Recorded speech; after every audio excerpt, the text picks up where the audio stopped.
Good day, guys. Adding a looping video to your Shopify store is one of the best ways to grab attention and showcase your brand without forcing customers to hit a play button.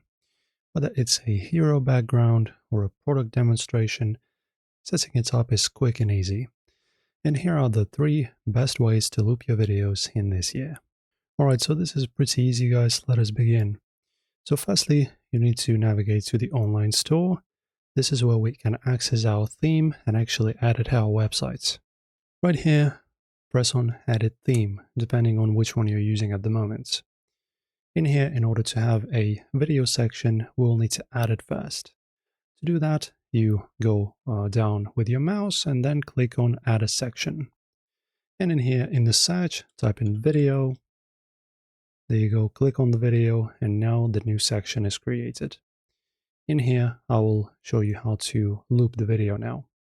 So in my case, I will just use a link. So instead of the source uploaded, I will have external URL, and I will paste the link in here. And now, as you can see, there's the video. And as you can see, actually by default, the looping of the video is already enabled. But if in your case it's unchecked, just check it once. It will reload in here in your site. And now whoever will play it, when the video ends, it will loop. So for example, if I, as you can see, scroll it till the very end, it now opens up again and is being played from the start. That's it for this video, guys. Enjoy. If you like my videos, subscribe, and thank you for watching.